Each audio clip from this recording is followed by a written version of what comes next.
오늘 이 자리에는 35년 전 1989년 5.3 동인회 사건에서 구속되었던 한 사람으로서 80여 명에 달했던 그 당시 구속 동지들을 대표해서 어머니께서 가시는 길에 인사드리게 되었습니다. 저와 어머니의 인연은 주로 교도소 아크릴판을 사이에 둔 접견장이었습니다. 공권력에 맞서 싸우는 과정에서 전혀 예상치 못한 진압 경찰들의 죽음이라는 사태 앞에서 저희들은 정말 넋이 나가버렸습니다. 경찰의 폭력 앞에서, 검사가 들이대는 총구 앞에서 저희들은 너무나 무기력했습니다. 20대 초반의 젊은이로서는 도저히 감당할 수 없는 현실이었습니다. 그때 접견장에서 10분 남짓한 첫 만남에서 어머니는 진상규명 이야기를 하셨습니다. 그때부터였습니다. 어머니를 비롯한 가족들의 외침과 절규가 5.3 구속자들을 좌절의 늪에서 끄집어내었고, 바깥에 있던 동료 하우들을 진상규명 투쟁으로 이끌었고, 운동 진영의 연대투쟁을 만들어냈습니다. 그 중심에 우리 이정희 어머님이 계셨습니다. 다시 구치소 접견장에서 어머니를 만나 뵈었습니다. 그때는 정반대의 위치가 되었습니다. 2009년 전머식이라는 국회의원이 5.3 동인회 사건과 정교조를 폄하하는 법안을 추진할 때 우연히 국회 로비에서 어머니와 맞닥뜨렸고, 어머니의 추상 같은 꾸지람과 항의를 폭력 사건으로 둔갑시켜서 어머니를 영어의 몸으로 만들어버린 것입니다. 징역 살아본 사람은 압니다. 연세 드신 분이 징역 산다는 게 얼마나 힘든가를. 그런데 어머니는 그 접견장에서 기가 꺾이기는커녕 어느 젊은이보다 더 씩씩한 모습으로 오히려 밖에 있는 저를 맞아주셨고, 밖에 있는 저를 걱정해 주셨습니다. 90년도 1심 받고 원주 교도소로 이감을 받습니다. 지금은 그렇지만 그 당시 원주 교도소는 부산에서 가장 접근하기가 어려운 교도소였습니다. 교도관들이 저한테 윤창호라고 물어보고, 저는 무기 받은 윤창호가 아닌데 왜 이렇게 먼 곳까지 왔냐. 그것은 아마 우리 어머님 면회하는 시간, 그 와중에 제가 그 당시 교도소 내 여러 가지 문제가 있어서 그 관련된 부분들을 개선하고자 안에 있는 우리 동지들과 교합해서 할 수 있는 부분들이 단식이었기 때문에 15일 동안 단식을 했습니다. 단식을 끝내자마자 어머님이 면회를 오셨습니다. 문을 열고 저를 보자 밥을 먹고 있냐고 물어보십니다. 그래서 제 단식을 알고 그렇게 물어보신 줄 알고, 예, 밥은 잘 먹고 있습니다. 그 말이 끝나자마자, 야, 이 녀석아, 지금 세계 양심수의 날을 맞이해서 전국 교도소에 있는 자식들이 단식을 하는데 밥이 넘어간다 이놈아! 그렇게 하시면서 문을 꽝 닫고 나가셨습니다. 그 당시 교도관이 너무 놀래가지고 자기 교도소 생활 30년 동안 아들 단식 안 한다고 저렇게 뭐라 하시는 분 처음 봤다고 다시 어머니한테 자초지종을 말씀하고 다시 들어오셨습니다. 어머님은 그런 분입니다. 한없이 사랑을 주시지만 잘못했던 부분들은 그 사랑하는 자식이라도 수성과 같이 나무라신 분입니다. 하여튼 똑똑하고 어질기가 힘든데 양반은 정말 똑똑하고 어진 분이었어요. 젊은 벗들하고의 소통에도 뭐 늘 거침이 없고 그냥 따뜻하시고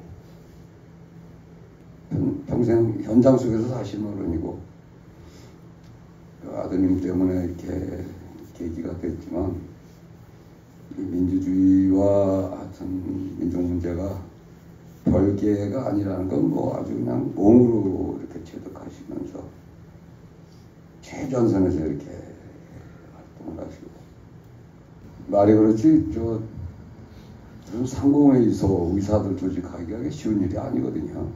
그냥 뭐 가볍게 소개할 얘기들이 아닌데 대단한 조직가세요.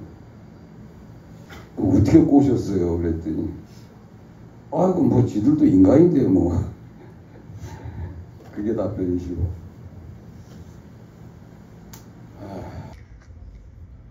이분 그 일하는 걸 보면 무대 보여. 근데 장관실에 마음대로 들어가는 거예요. 제가 서울에 있을 때도 제 방에 들어오는데 부속실을 거치지 않아요. 근데 부속실에서 이게 안내하려고 나가는데도 자기는 그 아무 상관없이 그냥 들어오는 거예요. 안에서 무슨 일을 하든 말든 상관없이 그냥 자기가 만나고 싶은 그 목표만 이루면 되는 거지. 청와대도 그렇게 가고 손주도 데리고 가고 그 무슨 일을 할 때 이리저리 뭐 제보 그런 게 없더라고요. 그냥 실천하는 거예요. 그 이정희 할머니가 그 제일 많이 자기 생각에 많이 노력을 했던 것은 통일 문제였습니다. 우리가 지금까지 당한 그 어려움, 억눌림 모두 다 통일 때문에, 통일이 돼 있으면 전혀 그런 얘기 안 나올 건데 북한 핑계를 해요. 북한 핑계 대고 전부 다 저놈들이 쳐내려올 거니까 이렇게 그래요. 그래서 그 확실하게 느꼈던 것 같아요. 통일부터 해야 이런 문제가 해결되는 거다. 근본적인 문제가 통일이다. 그렇게 생각했던 것 같고, 항생제 문제 그 공장도 김동수 박사가 적극적으로 도왔지만 그간에 앞장서서 끌고 갔어요. 무리하게 한다 싶었는데도 성공시켰어요. 이런 그 2007년도입니까?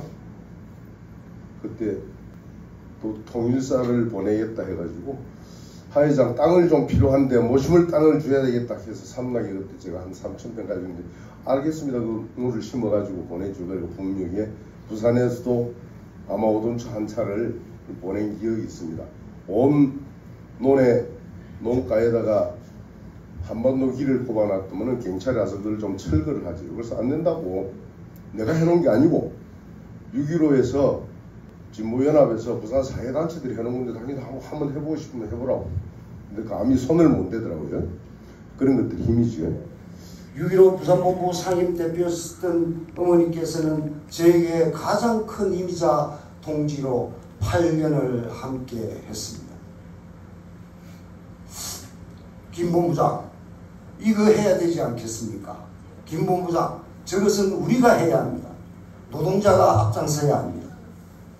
어머니 군더더기 없는 주문과 주장은 언제나 담백했습니다.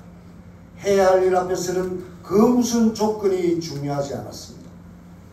돌이켜보니 어머니께 늘 부탁만 했지 뭐 하나 어머니의 청을 제대로 들어든 건 없는 것 같습니다.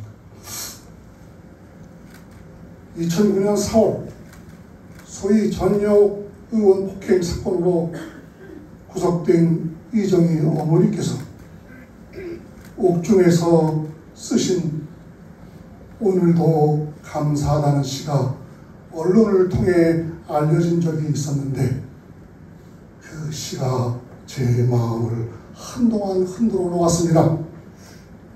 한 대목을 소개해 드리겠습니다. 마음이 허전한 날의 하늘을 봅니다. 아이의 활짝 웃는 모습에서 내가 꿈꾸고 있는 미래를 봅니다. 이 아름다운 한 세상을 살아가고 있다는 것에 오늘도 감사하다는 것을, 이 모든 것을 주신 하느님께 감사합니다. 억울한 누명을 쓰고 감옥에 갇혀 지내면서 어찌 이렇게 아름다운 시를 쓰셨을까요? 어느 해인가 설날 때 세회를 드리러 갔더니 불편하신 몸으로 손수 대구탕을 끓여주시고 일본 영사관 앞 살아있는 수녀상에게도 인사하러 가자고 해서 같이 갔었는데 어머니께서는 굴욕적인 한일 위안부 합의에 대해서 그것은 매국 협정이라며 강하게 선포하셨습니다. 99년 부산역에서 집회를 할 때였습니다. 더운 여름이었죠. 그 집회 소식을 듣고 어머님께서는 시원한 냉콩국을 집에서 만드셔서 손수 들고 부산역으로 오셨는데 집회장에 들어가지 못하게 하는 경찰 그들과 싸우다가 방패에 찍혀서 손가락이 골절이 되었습니다. 옥신각신하는 소리에 저희들이 가서 어머님을 모시고 왔는데 치료도 받지 못하시고 그 손가락 그대로 미국으로 가셨습니다. 딸이 아이를 낳았는데 아이를 돌보기 위해서 어머니, 엄마 제발 이제 좀 그만해. 이 손 어떻게 할 거야? 그 손을 치료하지도 못했습니다. 저를 볼 때마다 여장 이거 물려내.